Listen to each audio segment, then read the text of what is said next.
एक बार भगवान बुद्ध अपने शिष्यों के साथ बैठकर उन्हें कुछ समझा रहे थे।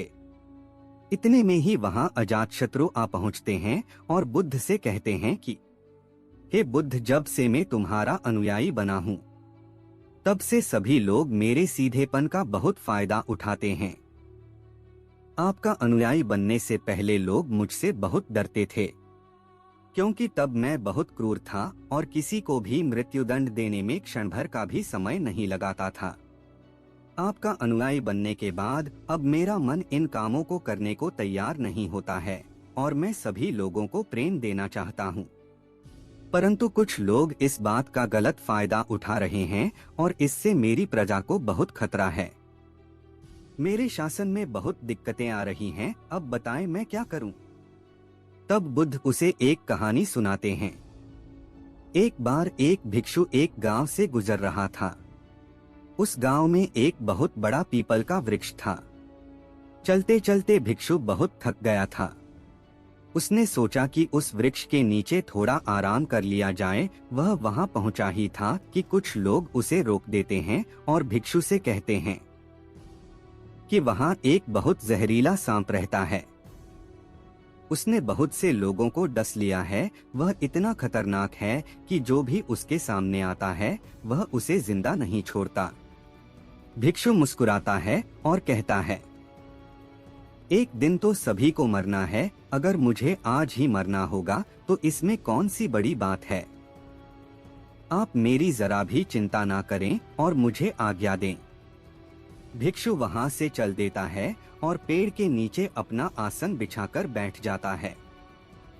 थोड़ी ही देर बाद उसके सामने सांप आता है और उससे कहता है, क्या तुम्हें मुझसे डर नहीं लगता? क्या तुम्हें पता नहीं यह मेरा इलाका है और यहाँ पर आने की किसी की भी हिम्मत नहीं होती? तब भिक्षु उसे बहुत ही प्रेम के साथ कहता है, इसमें डर वाली कौन सी बात है? तुम जो भी करते हो वह इसलिए करते हो क्योंकि तुम्हें डर है कि कोई तुम्हें मार ना दे, इसीलिए तुम दूसरे को डराते हो। मुझे किसी बात का डर नहीं, ना ही मुझे मृत्यु का डर है और ना ही जीवन की लालसा है। कोई मुझे नुकसान पहुंचा ही नहीं सकता तो फिर मैं क्यों डरूं? सांप को यह सुनकर बहुत गहरा आघात पहुंचता है। उसने आज तक ऐसे व्यक्ति देखे जो उससे डरकर भागते थे। उसने आज तक ऐसा कोई भी व्यक्ति नहीं देखा था जो उससे नहीं डरे। भिक्षु की इतनी बातें सुन सांप उनके चरणों में लेट जाता है और उनसे कहता है, आज तक मैंने जो भी किया अपनी जान बचाने के लिए किया, क्योंकि अगर मैं इस तरह का रूप धारण नहीं करता तो लोग मुझे जिंदा नहीं छोड़ते। तब भिक्षु उससे कहता है, तुम एकदम सही कह रहे हो, लेकिन अगर तुम इस मोह से मुक्त होना चाहते हो तो एकदम शांत हो जाओ, प्रेम से भर जाओ और यह जानो कि एक दिन जीवन समाप्त हो ही जाएगा। उसके लिए बुरे कर्म करने की कोई आवश्यकता नहीं है। इतना कहकर वह भिक्षु वहां से चले जाता है और सांप उस भिक्षु की सारी बातें अपने दिमाग में बैठा लेता है और वह यह तय करता है कि आज से वह कोई भी गलत काम नहीं करेगा। सांप सभी बुरे कर्मों को छोड़ देता है, लेकिन इसका उस पर उल्टा असर पड़ता है। जो लोग उसे पहले देखकर भागते थे अब उसके सीधेपन का गलत उपयोग करने लगे। अब सब लोग उसे छेड़ते, उसे चोट पहुंचाते। अब सांप बहुत दुखी रहने लगा और बहुत ज्यादा चोट से ग्रस्त रहने लगा। अब उसके शरीर पर बहुत से चोट के निशान बन गए, क्योंकि अब वह लोगों को नुकसान नहीं पहुंचाता था और सभी लोगों के साथ प्रेम से रहने की कोशिश करता था। लेकिन लोगों में उसके प्रति जो भय था वह ही उसे सुरक्षित रखता था। कुछ दिनों बाद वह भिक्षु फिर से उसी पेड़ के नीचे आता है और वहां अपना आसन बिछाकर बैठ जाता है और उस सांप को देखकर बड़ा आश्चर्यचकित होता है कि पहले सर्प की क्या स्थिति थी, लेकिन अब सर्प की क्या स्थिति हो गई है।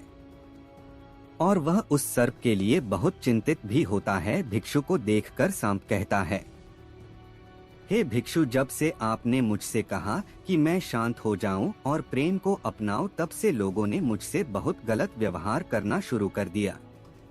जिससे मुझे जीवन जीने में बहुत कठिनाई हो रही है। अब आप ही बताएं मुझे क्या करना चाहिए। भिक्षु कहता है, हे मित्र, मैंने तुमसे यह नहीं कहा था कि तुम अपने स्वभाव को ही बदल लो। तुम सर्प हो और क्रूरता ही तुम्हारा स्वभाव है। अगर तुम क्रूरता नहीं रखोगे तो लोग तुम्हें खत्म कर देंगे, लेकिन इसका मतलब यह नहीं है कि तुम्हारे भीतर जो उद्देश्य है उसे गलत रखो। तुम्हें भीतर से अपने आप को सही रखना है और बाहर से खुद को वह दिखाना है जो जरूरी है। क्योंकि सर्प एक जहरीला जीव है और लोगों में उसके लिए भय होना आवश्यक है।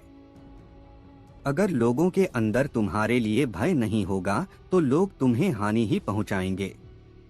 लेकिन तुम्हें भीतर से अपने आप को सही रखना चाहिए कि तुम्हें किसी को नुकसान नहीं पहुंचाना है, केवल अपना भय बनाए रखना है। गौतम बुद्ध कहते हैं, तो हे अजातशत्रु, इस कहानी का मतलब यही है कि तुम अपने स्वभाव को मत बदलो, तुम अपने आप को समझो, तुम अपने आप को प्रेम पूर्ण पाओगे और अपने उद्देश्य को अच्छा पाओगे। फिर तुम्हें उससे खुशी मिलेगी और जब तुम्हें खुशी मिलेगी तो तुम लोगों को खुशी दे सकोगे। और यहाँ इस बात की जरा भी जरूरत नहीं है कि तुम बाहर से लोगों को क्या दिखा रहे हो। जरूरत इस बात की है कि तुम भीतर से अपना उद्देश्य क्या रखते हो।